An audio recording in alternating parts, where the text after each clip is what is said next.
Hey everyone, and welcome. Today we are diving deep into the majestic sights of Morocco. It's a country of these incredible contrasts, right? You've got the spray of the Atlantic on ancient city walls on one side and the silent, sweeping sands of the Sahara on the other. So let's jump right in. At the heart of any trip, it really boils down to this one simple but super powerful idea. We travel either to relax or to discover. And that's a really fascinating way to look at a country like Morocco because, honestly, it absolutely excels at both. So that brings me to you. Which one are you? Are you looking for that peaceful escape, a chance to just unwind? Or are you hungry for an adventure, one that's packed with new sights and stories? Keep that answer in mind because as we're about to see, Morocco has a spectacular answer for both types of traveler. Okay, first up, our tour kicks off on the coast, where the Atlantic winds have literally shaped cities, each with its own unique personality. We're going to explore 4 totally distinct escapes, and each one has an incredible story to tell. And wow, just look at the variety here. You could be wandering through the open-air art gallery that is Asila, or feeling those bohemian music vibes in Essaouira, maybe experiencing the grandeur of the capital Rabat, or just kicking back in the modern resort town of Agadir. We're talking 4 cities, but 4 completely different worlds.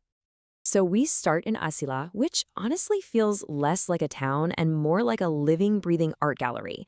The ancient city walls are the actual canvas, just covered in these vibrant murals. And hey, if you're there in August, the entire city just erupts for its annual arts festival. It's a truly unforgettable experience for any art lover. Next up is Essaouira, and if its ancient walls look kind of familiar, you might just be a Game of Thrones fan.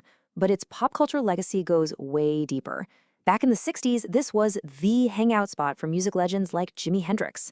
And today, that spirit totally lives on in the incredible Gnawa Beach Festival, which is this amazing celebration of ancient spiritual music. Then you've got Rabat, the nation's capital, which is kind of like it's living in 2 worlds at once. One minute, you can get completely lost in the historic Medina behind these ancient fortified walls, and then, just moments later, you're sipping coffee at an outdoor cafe on a wide modern boulevard. It's this perfect fusion of Morocco's past and present. Our final coastal stop, Agadir, has this incredible story of resilience. See, after a devastating earthquake back in 1960, the city was pretty much destroyed. But it rose from the ashes, completely rebuilding itself into the thriving modern beach resort you see today. It's a true testament to the spirit of the place. All right, we're going to leave the Atlantic breeze behind us and journey inland, deep into the timeless heartlands of Morocco. These are cities that feel like they've been carved right out of history itself, with each one representing a different chapter in the country's ancient story.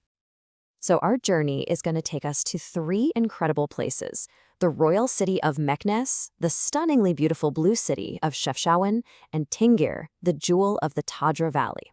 Each one opens a totally different window into Morocco's soul. Meknes is just steeped in royalty. This is a city of grand palaces and historic monuments where you can really feel the weight and richness of Moroccan history. So if you're the kind of person who dreams about classic Arabian architecture and stories of sultans, Meknes is an absolutely essential stop. And now for a city you've probably seen all over your Instagram feed, Chefchaouen. It's known as the Blue City, and it's this breathtaking little town where pretty much every building is painted in these brilliant shades of blue and white. Set against the backdrop of the Rif Mountains, its beauty is matched only by the warm hospitality of its people. It's just gorgeous. From the Blue City, we're going to travel to a place that's really defined by its dramatic location.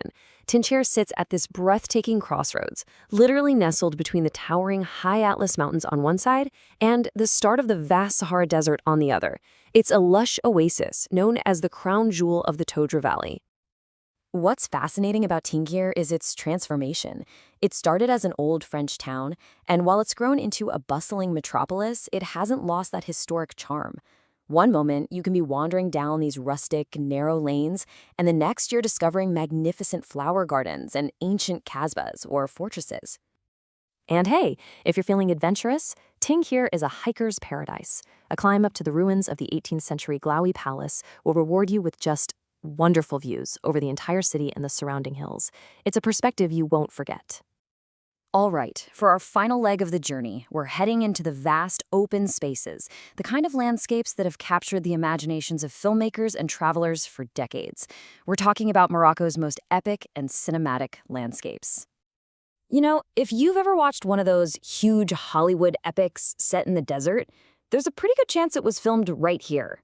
Ouarzazate is known as Morocco's Hollywood, and it's been the backdrop for countless films that need that perfect, sweeping desert scenery. And this isn't some recent thing either. Nope, Morocco has been Hollywood's go-to desert backlot since way back in the 1960s. For more than half a century, these landscapes have been the silent star in some of cinema's biggest films. But the desert here is so much more than just a movie set. It's a place where, as they say, every experience is engaging and unique. A journey into the Sahara isn't just a trip, it's an encounter with a landscape that feels both totally immense and somehow deeply personal. Really, the Sahara experience boils down to two just absolutely magical moments. First, there's the sunset, when the fading light transforms the dunes into these waves of liquid gold. And then there's the night, when the darkness reveals a canopy of brilliant stars so vast, it honestly feels like you're looking into eternity itself. So that brings us all the way back to where we started. After seeing the artistic coasts, the historic heartlands, and the cinematic deserts, which kind of traveler are you? Coast or desert? History or Hollywood? More importantly, which Moroccan adventure is calling your name?